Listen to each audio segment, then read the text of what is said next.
Hello, my name is Gregory Osborne, video game audio composer and implementer, and today I'm going to show you a fun interactive audio technique you can use for more artsy interactive audio experiences.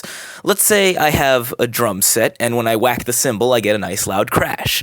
But we're in the 21st century, so how about instead of that, I want whatever music is playing to suddenly get super distorted for a short period of time, rather than play a sound. This offers a way for a user to mess with the music already playing, rather than simply adding another sound on top of it, and it's as easy as whacking. The setup, unfortunately, will be a little more difficult than whacking. For this, you'll need to have Wwise installed, as well as a digital audio workstation that can export MIDI clips. Most DAWs will be able to do this, but just in case, I'm going to put this tutorial project up on GitHub, linked below, with some MIDI clips included, which will have some basic MIDI shapes in them. For this project, I'm going to export a couple of MIDI clips that have one long note in them and a lane of automation in one of those free CC channels. I'm going to use 16, just because I can. Export your MIDI clips with the shapes, making sure to label them appropriately, and then open up a Wwise project. First, I'll import a loop, set it up inside a playlist container, make sure the music playlist editor loops that segment infinitely, and then create an event that plays it. Then I'll open up a new session in the Soundcaster by pressing Shift-S and then the carets, and then I'm going to drag my music start event in and make sure it works.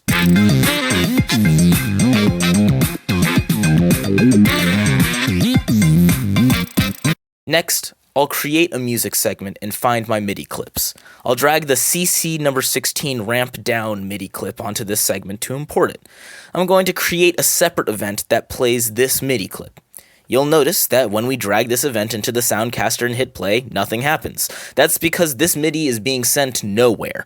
In order for it to produce sound, we have to create a synthesizer in the actor-mixer hierarchy for the MIDI to send to. Right-click on the default work unit in the actor-mixer hierarchy. In the drop-down, select New Child, then go down to Wwise Synth 1. I'll rename the synth to CC16 Synth to keep track of it.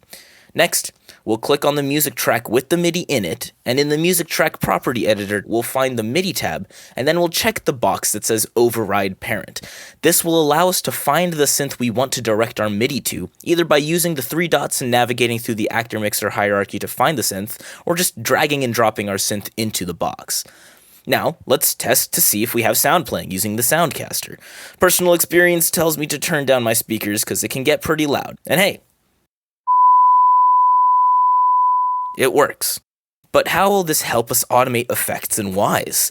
The thing about Wwise is that there isn't a way to directly control digital signal processing effects with just MIDI automation. Wwise effects understand RTPC values, or real-time parameter controls, which are generally set in the game logic and code from a program like Unity or Unreal. However, there is a way to generate RTPC values from within Wwise itself, and that is using the Wwise meter effect. This effect can take a volume level and turn it into a usable RTPC. This feature is most commonly used for sidechain compression. For example, ducking the music when dialogue is playing, but these values can also be attached to effect parameters. Secondly, Wwise synthesizers can take MIDI automation data and use it to control their own output volume. In order to demonstrate, I'm going to make some changes to our CC16 synth.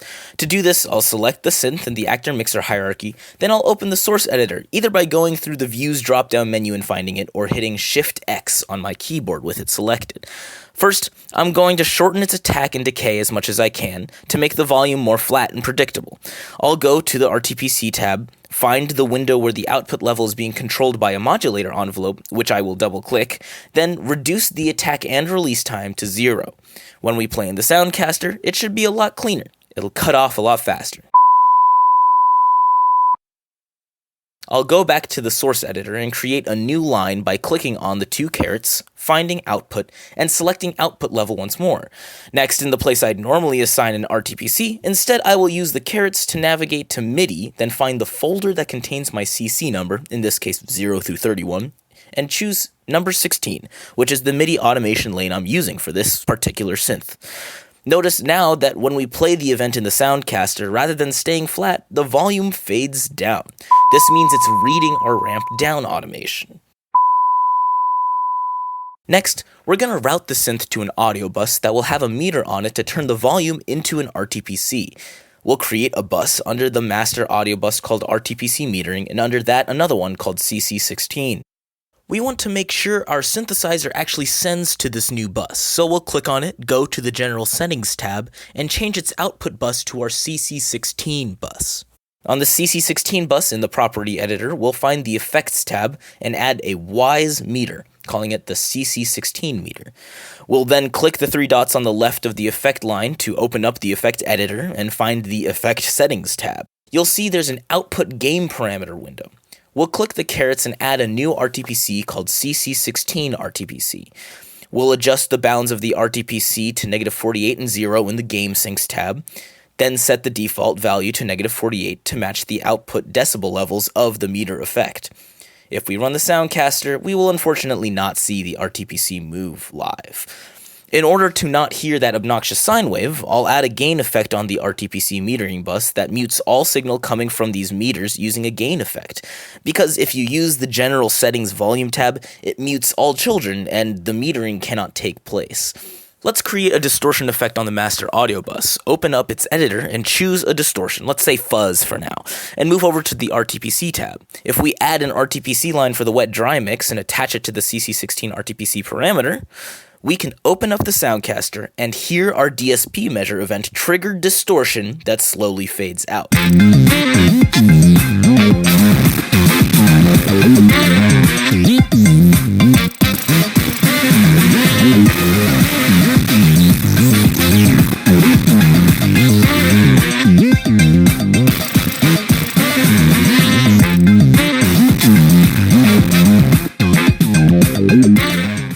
These steps are repeatable for every Wise effect that can be controlled by RTPCs. All you have to do is use a different CC number for every separate effect you want to automate. In addition, you don't have to worry about weird overlapping automation information, since all that's controlling the effect is an audio level, which can stack. This can be incredibly powerful because you can theoretically script much longer automation sequences if you want to, without necessarily worrying about overlap. One thing I did was to set up 6 effects with 6 different CC numbers and created a bunch of randomly selecting containers to really randomize the effect every time it's triggered. And you can hear that here.